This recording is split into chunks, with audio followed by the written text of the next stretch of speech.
তাই কলেজে যেতে হবে, ফর্ম ফিল আপ করতে হবে আর কিছু কাগজপত্র ডিপার্টমেন্টে জমা দিতে হবে। তাই কলেজে যাওয়ার জন্য সিম্পলভাবে রেডি হয়ে নিলাম।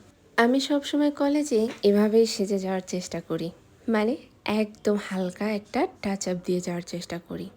আর কলেজে যেতে আমার যেহেতু অনেকটাই সময় লাগে, অনেকটাই ধুলোবালি খেতে হয় যেতে আসতে, সেজন্য চেষ্টা করি একদম যতটা নিজেকে সিম্পল রাখা যায়।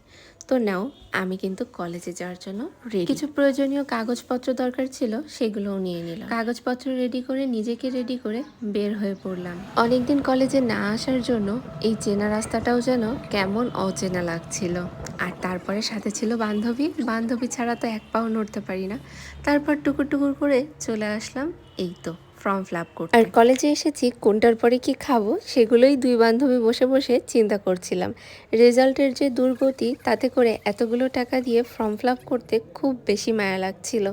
টাকাগুলো যদিও নিজের, একান্তই নিজের, তবুও খুব বেশি মায়া লাগছিল। অন্যদিক থেকে ভালো লাগছিল নিজের কাজটা নিজের টাকা দিয়ে করতে পেরেছি এই জন্য। যাই হোক না কেন, ফর্ম ফিল আপ তো করতে হবে, পরীক্ষায় তো বসতে হবে, বাকিটা ভগবান ভরসা।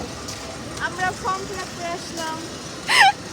আমার বান্ধবী ব্লগে কথা বলা শিখে গেছে। ফাল্গুন আর বসন্তের হাওয়া পেয়ে যেমন গাছের পাতা পড়েছে, তেমনি বোধহয় এই রোজার ছুটিতে স্টুডেন্টগুলোও ঘরে বসে ঝরে পড়ছে। তো এই যে হাঁটতে হাঁটতে চলে যাচ্ছি ডিপার্টমেন্টের দিকে। ফাঁকা কলেজ দেখে যেন নিজেরই কেমন অচেনা অচেনা লাগছিল, যে এই জায়গাটা তো আমার চেনা জায়গা না। এই রাস্তাগুলো কতটাই ভরপুর থাকে, কতটা ক্রাউডেড থাকে। তো যাই হোক, ডিপার্টমেন্টে এসে সাইন, সিগনেচার এগুলো সব কিছু দিয়ে ফর্মটা জমা দিলাম।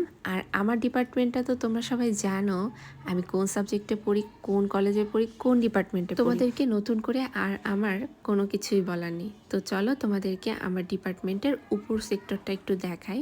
এই যে এদিকে আমার বান্ধবী ফর্ম ফিল আপ করছিল, আর এই তো এখান থেকে একদম তাকালে কত মানুষই না দেখা যেত। কিন্তু ছুটির জন্য আমরা সবাই ঘরে, তবুও আমরা ফর্ম ফিল আপ করতে এসে দুই বান্ধবীর দিব্যি দেখা হয়ে গেল। দেবো, ওই দেখো আমার বান্ধবী। এরপর কলেজ থেকে বের হয়ে চলে গেলাম আমার সব থেকে পছন্দের জায়গায় পান খেতে। হ্যাঁ, দৌলতপুর রেলিগেটের ওইখানেই এই পানের দোকানটা। আমার যে ওদের মিষ্টি পানটা এত ভালো লাগে সেটা আমি বলে বোঝাতে পারবো না। গালে দিলেই যেন মোমের মতো গলে যায়। তাই আর কি লোভ সামলানো যায়। তো সকাল সকাল চলে আসলাম এই পানের দোকানে পান খেতে। একদম মজা করে একটা পান খাবো, তারপর দিব্যি দুজনে বাড়ি চলে যাব। তো আজকের এই ব্লগটা এই পর্যন্ত। সবাই ভালো থেকো, দেখা হবে পরের কোনো ব্লগে। টাটা।